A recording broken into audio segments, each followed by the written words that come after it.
કોંગ્રેસ પક્ષના રાષ્ટ્રીય અધિવેશનને અનુલક્ષીને રાજીવ ગાંધી ભવન ખાતે પત્રકાર પરિષદને સંબોધન કરતા અખિલ ભારતીય કોંગ્રેસ સમિતિના મીડિયા અને પબ્લિસિટી ડિપાર્ટમેન્ટના અધ્યક્ષ શ્રી પવન ખેરાએ જણાવ્યું હતું કે ગુજરાતના તમામ નેતા સતત અધિવેશનની તૈયારીમાં છે. ગુજરાતની નેતૃત્વ બાબતે ખૂબ જ અભિનંદન. કોંગ્રેસનું અધિવેશન પાર્ટીની મિટિંગ નથી, પરિવારની મિટિંગ છે.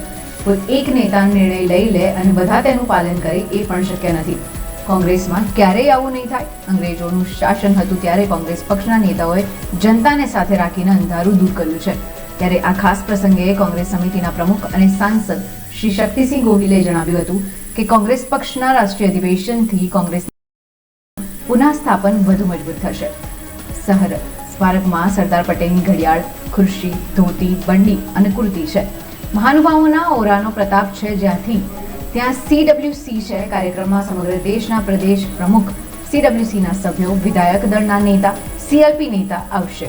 સાંજે 5 વાગે પ્રાર્થના સભા મળશે. તે બાદ સાંજે 7 વાગે અધિવેશનના વેન્યુ પર સાંસ્કૃતિક કાર્યક્રમ યોજાશે.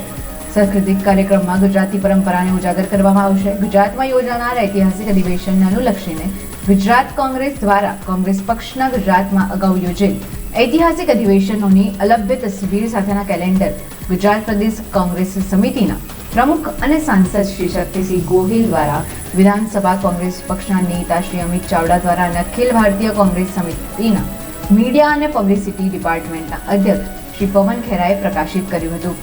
ઐતિહાસિક કેલેન્ડર તૈયાર કરવા બદલ media convener doctor Manish Doshi અને પ્રવક્તા હિરેન બાઈકરને ખૂબ ખૂબ અભિનંદન પાઠવ્યા હતા. ત્યારે ગુજરાત પ્રદેશ કોંગ્રેસ સમિતિના ઘણા વરિષ્ઠ નેતા આ પત્રકાર પરિષદમાં ઉપસ્થિત રહ્યા હતા.